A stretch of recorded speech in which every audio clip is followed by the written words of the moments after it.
आखिर कैसे दुल्हन की मुंह दिखाई के पैसों ने उसी का सुहाग उजाड़ दिया? कौन था ये शख्स और क्यों इसे इतनी बेरहमी से मारा गया? एक व्यक्ति जो नई जिंदगी के सपने देख रहा था, पर सब कुछ शुरू होने से पहले ही कैसे सब कुछ खत्म हो गया? किस तरह से पैसा आज की दुनिया में रिश्तों से किसी की जिंदगी से बड़ा हो सकता है? कौन है इस पूरे केस को अंजाम देने वाला मास्टरमाइंड? जानेंगे सब कुछ आज के वीडियो में। इस केस की शुरुआत होती है उत्तर प्रदेश में बसने वाले औरैया के गांव दिबियापुर से, जहां 20 साल की प्रगति अपनी बड़ी बहन और माता पिता के साथ रहा करती थी। साल 2019 की बात है जब प्रगति की बड़ी बहन पारुल की शादी संजय के साथ हुई थी। संजय औरैया में दिबियापुर के सेहुत मंदिर के पास रहते थे। परिवार में माता पिता और एक छोटा भाई दिलीप भी था। 21 साल का दिलीप उतना पढ़ा लिखा तो नहीं था, लेकिन मेहनती बहुत था। दिलीप की एसएस यादव क्रेन सर्विस नाम की एक दुकान थी और वो हाइड्रा मशीन लेकर आसपास के इलाकों में काम किया करता था। परिवार के पास कुल 12 हाइड्रा और 10 क्रेन थी। औरैया कन्नौज में जितना भी हाइड्रा क्रेन का काम होता, कॉन्ट्रैक्ट दिलीप और उसके परिवार के पास ही जाता था,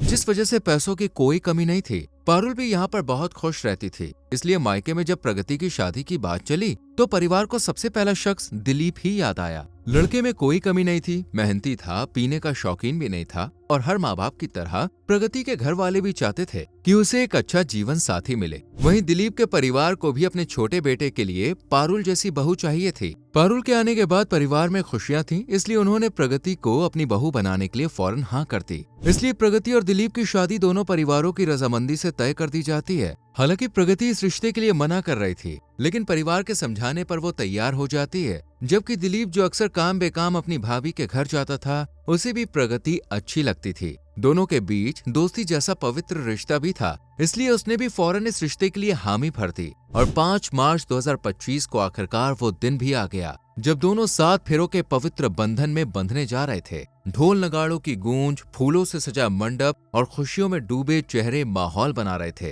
दोनों ने एक दूसरे के साथ जन्मों जन्मांतर तक साथ रहने की कस्में खाई और प्रगति और दिलीप शादी के अटूट बंधन में बंध गए। शादी के बाद दोनों अच्छे से रहने लगे, जैसे एक नया जोड़ा रहता है। और फिर देखते ही देखते आती है 19 मार्च 2025 की वो खौफनाक घड़ी, जिसने खुशियों के माहौल में मायूसी फैला दी। दिलीप हर बार की तरह हाइड्रा क्रेन लेकर कन्नौज की उमारदा के पास काम से पहुंचा और दोपहर के तकरीबन 1:30 बजे भाई संजय को फोन किया कि वो थोड़ी देर में घर पहुंच जाएगा, पर दिलीप लौटा ही नहीं। 2 घंटे 3 घंटे ऐसे देखते ही देखते समय गुजर गया, पर दिलीप नहीं आया। बस आई तो एक ऐसी खबर जिसने परिवार में चीख पुकार मचा दी। दरअसल औरैया जिले के ही सहारा थाना क्षेत्र में पुलिस को ग्रामीणों ने सूचना दी कि पलिया गांव में गेहूं के खेत में एक व्यक्ति बुरी तरह से लहूलुहान हालत में पड़ा है। फोन करते ही पुलिस लोकेशन पर पहुंची और उस शख्स को हॉस्पिटल पहुंचाया गया। इसके बाद परिवार का नंबर निकालकर उन्हें सूचना दी गई और ये शख्स कोई और नहीं बल्कि दिलीप ही था। परिवार दौड़ा दौड़ा हॉस्पिटल पहुंचा, जहां अनगिनत चोटों के निशान और सर में लगी गोली के बाद दर्द में तड़पता दिलीप बदहवास हालत में बेड पर पड़ा हुआ था। डॉक्टर अपनी पूरी कोशिश कर रहे थे। वहीं पुलिस ने परिवार को पूरी बात बताई और भाई ने तुरंत अज्ञात लोगों के खिलाफ सहारा थाने में मुकदमा दर्ज करवा दिया। पुलिस ने भी इस मामले को दर्ज कर लिया और इस ब्लाइंड केस को सुलझाने में जुट गए। 19 मार्च के बाद 20 मार्च का दिन तो गुजर गया, लेकिन 21 मार्च का वो दिन दिलीप का परिवार शायद ही कभी भूल पाए, क्योंकि शादी के महज 15 दिन बाद उन्होंने अपने जवान हट्टे कट्टे बेटे को खो दिया था। परिवार में मातम छा गया और सबसे ज्यादा अगर किसी को दुख था तो वो प्रगति को था, जिसके हाथों की मेहंदी भी छूटी नहीं थी और वो विधवा हो गई थी। इधर पुलिस ने अब इसे एक मर्डर केस की तरह इन्वेस्टिगेट करना शुरू किया और दिलीप ने 19 मार्च 2025 को जिस रास्ते पर ट्रेवल किया था, उन रास्तों और उनके आसपास के रास्तों की सीसीटीवी फुटेज को खंगाला। किस्मत से 2 सीसीटीवी में दिलीप कैद हुआ। पहली जब वो हाइड्रा चलाकर अपनी लोकेशन की तरफ जा रहा था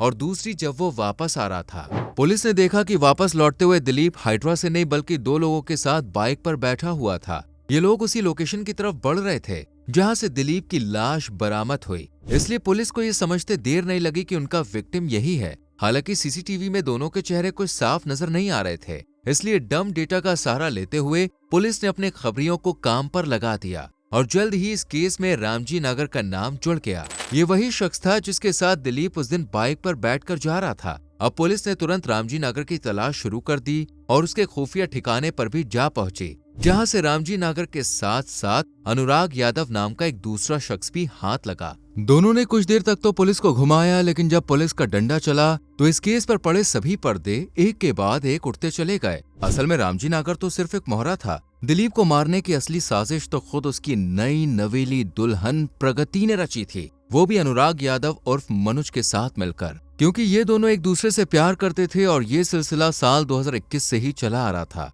दरअसल औरैया में प्रगति और अनुराग के परिवार मुश्किल से 100 मीटर की दूरी पर ही रहा करते थे, लेकिन दोनों परिवारों के बीच बोलचाल नहीं थी। इसकी वजह है 5 बीघा जमीन, जिसको लेकर दोनों परिवार पीढ़ियों से दुश्मनी निभा रहे हैं। और उस वक्त भी बातचीत तो दूर, ये एक दूसरे को देखना भी पसंद नहीं करते। वहीं 12वीं तक पढ़ी 20 साल की प्रगति के मन में अनुराग दिन पर दिन जगह बना रहा था। अनुराग ने बीएससी तक पढ़ाई की, लेकिन नौकरी कामकाज में उसका दिल नहीं लगता था। उसे महंगी महंगी गाड़ियों में घूमना, अय्याशी करना, पैसे उड़ाना और देर रात तक पार्टी करना बहुत पसंद था। वो बड़ी बड़ी कारों और महंगी महंगी बाइक्स में घूमा करता था। और प्रगति को उसका ये गबरू अंदाज धीरे धीरे इतना भाने लगा कि वो उससे प्यार करने लगी। लेकिन दोनों परिवारों के बीच की दुश्मनी की वजह से कभी भी इजहार नहीं कर पाए। वो छुप छुप कर अनुराग को देखा करती थी और अनुराग भी इस बात को बहुत अच्छे से जानता था और वो भी कहीं न कहीं प्रगति को पसंद करता था। इसलिए अब वो एक मौके की तलाश में था ताकि प्रगति को अपने दिल की बात बता सके। और ये मौका मिला उसे साल 2021 में, जब मार्च के महीने में प्रगति पशुओं को चारा देने बाहर आई और वहां अनुराग भी आ गया।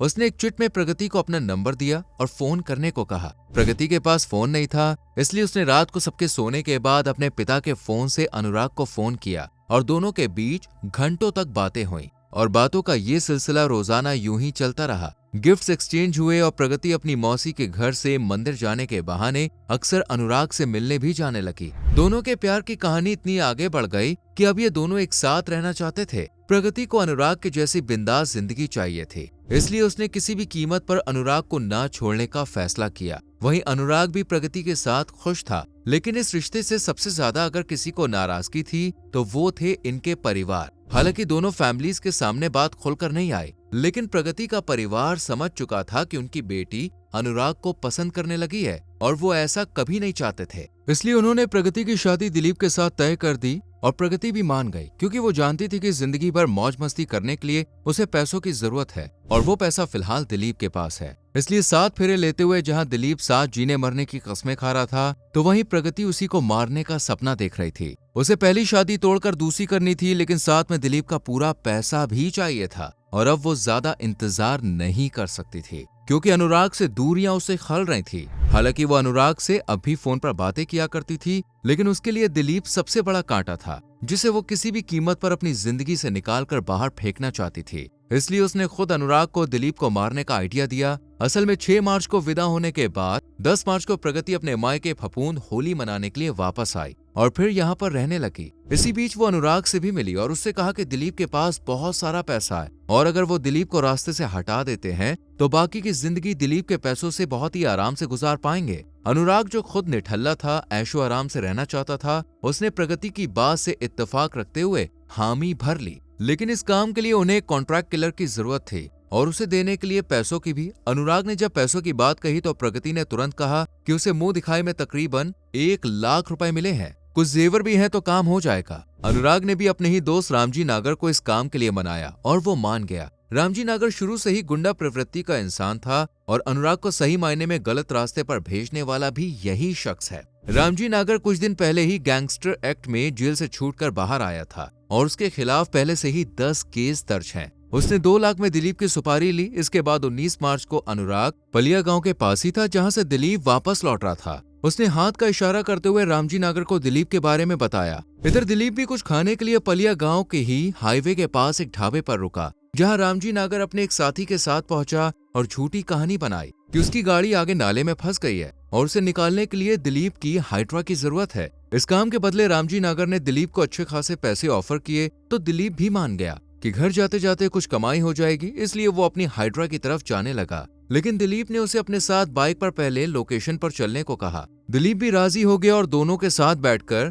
पलिया गांव की तरफ बढ़ने लगा, जहां एक सुनसान सा इलाका देखकर इन दोनों ने पहले तो दिलीप को बाइक से उतारा और फिर उसके साथ बुरी तरह से मारपीट करने लगे। और फिर रामजी नागर ने उसके सर पे गोली मार दी और उसे गेहूं के खेत में फेंककर यहाँ से फरार हो गया। रामजी नागर को लगा कि सर में गोली लगने की वजह से दिलीप तुरंत मर जाएगा, लेकिन ऐसा हुआ नहीं। वो जिंदा था और वहीं पर पड़ा था। वो तब तक तड़पता रहा जब तक कि गांव वालों ने उसे देख नहीं लिया। दिलीप की पोस्टमार्टम रिपोर्ट के अनुसार उसके शरीर पर 9 गंभीर चोटों के निशान मिले, जो किसी धारदार हथियार से किए गए थे। इसके अलावा 315 बोर के पिस्टल से उसे शूट किया गया। उसके शरीर पर बने ये गहरे जख्म प्रगति के धोखे और बेवफाई में हर हद पार करने की गवाही दे रहे थे।